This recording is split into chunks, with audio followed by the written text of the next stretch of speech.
বাচ্চাদের ছড়া শুনতে তো খুব সোজা সাপটা মনে হয়, তাই না? কিন্তু কখনো কি মনে হয়েছে কেন বিশেষ কিছু ছড়া আমাদের মাথায় এমনভাবে গেঁথে যায় যে সারা জীবনেও ভুলি না? আজকে আমরা এই সহজ সুরের আড়ালে থাকা দারুণ সব কৌশলগুলো খুঁজে বের করব।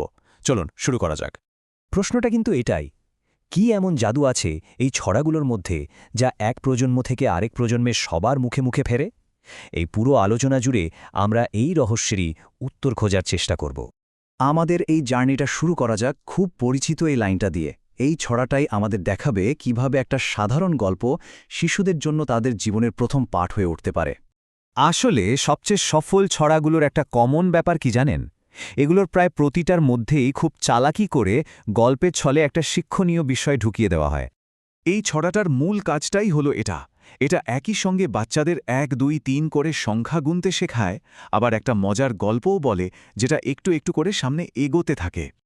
আচ্ছা, তাহলে গল্পটা ঠিক কিভাবে সাজানো হয়েছে, কিভাবে একটা হাতির সাথে আরেকটা হাতি এসে যোগ দেয়, এর গঠনটা বুঝতে পারলেই কিন্তু আসল মজাটা বোঝা যাবে। একবার খেয়াল করে দেখুন কিভাবে ধাপে ধাপে ব্যাপারটা আরও মজার আর একটু জটিল হয়ে উঠছে। প্রত্যেকটা নতুন হাতি একটা নতুন সংখ্যা আর একটা নতুন সমস্যা নিয়ে আসছে, আর এই যে একটার পর একটা ঘটনা যোগ হচ্ছে, এটার কারণেই কিন্তু পুরো ছড়াটা মনে রাখা এত সহজ হয়ে যায়। আর গল্পের শেষে দেখুন কি সুন্দর একটা সমাধান। সব টেনশন শেষ, সব হাতি একসাথে মিলেমিশে নাচতে শুরু করে। এই যে একটা আনন্দময় সমাপ্তি, এটা শিশুদের মনে একটা দারুণ শান্তির অনুভূতি এনে দেয়। আচ্ছা, এক মোটা হাতির মতো ছড়া তো একটা দিক গেল, কিন্তু সব ছড়াই কি এমন সোজা যুক্তিসঙ্গত গল্প বলে? একদমই না। চলুন এবার পুরো অন্যরকম একটা ছড়া দেখা যাক। শুরুটা দেখুন একেবারে সাদামাটা, আমাদের খুব চেনা একটা ছবি, ঘরের পাখা ঘুরছে, বেশ শান্ত একটা পরিবেশ। আর এখানেই প্রথম অদ্ভুত মোড়টা আসে। পাখা দেখার সাথে খিদে পাওয়ার তো সরাসরি কোনো যোগ নেই, তাই না? এটা অনেকটা স্বপ্নের মতো, যেখানে একটা চিন্তা থেকে হুট করে আরেকটা চিন্তায় চলে যাওয়া যায়। তারপর দেখুন আরও একটা অদ্ভুত লাইন, খিদে পেয়েছে তাই চীনা বাদাম, কিন্তু হায় তাতেও দানা নেই। জীবনের খুব ছোটখাটো একটা হতাশার ছবি। আর এরপরের লাইনটা তো পুরো ছড়াটাকে 180 ডিগ্রি ঘুরিয়ে দেয়। হঠাৎ করে আমরা তোমার মামা নই, এর মানে কি? এটা শুনতে যতটা অদ্ভুত লাগছে, এর পেছনে কিন্তু একটা বেশ ইন্টারেস্টিং কালচারাল কারণ আছে। এই মামা শব্দটা কিন্তু এখানে খুব গুরুত্বপূর্ণ। আমাদের সংস্কৃতিতে মামা মানে শুধু একজন আত্মীয় নন, তাই না? মামা মানেই আদর, আবদার আর ভরসার একটা জায়গা।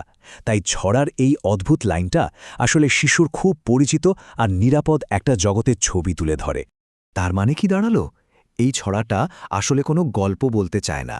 এর আসল কাজ হল এই রকম কিছু চেনা জানা আরামদায়ক ছবিকে স্বপ্নের মতো করে পরপর সাজিয়ে দেওয়া, যাতে একটা বাচ্চা সব ভুলে শান্ত হয়ে ঘুমিয়ে পড়তে পারে। এতক্ষণ তো আমরা পুরনো দিনে ছড়া নিয়ে কথা বললাম, কিন্তু এখনকার দিনে এই ছড়ার ফরম্যাটটা কিভাবে বদলে গেছে, বা বলা ভালো কিভাবে ব্যবহার করা হচ্ছে, চলুন সেটাই দেখি। পার্থক্যটা তো দিনের আলোর মতো পরিষ্কার, তাই না? একদিকে আছে পুরনো ছড়া, যার উদ্দেশ্য হলো আমাদের সংস্কৃতি, আমাদের ভাষা এক প্রজন্ম থেকে আরেক প্রজন্মে পৌঁছে দেওয়া। আর অন্যদিকে আছে আজকের এই বিজ্ঞাপনী ছড়া, এর একটাই লক্ষ্য, ব্যবসা। যেমন একটা অ্যাপ ডাউনলোড করানো।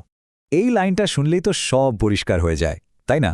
ছড়ার সেই চেনা সুর, চেনা ছন্দ ব্যবহার করে সরাসরি বলা হচ্ছে অ্যাপ ডাউনলোড করুন। উদ্দেশ্যটা একদমই বাণিজ্যিক। তাহলে আমরা এতক্ষণে 3 রকমের ছড়া দেখলাম, একটা শেখানোর জন্য, একটা ঘুম পাড়ানোর জন্য, আর একটা জিনিস বিক্রি করার জন্য।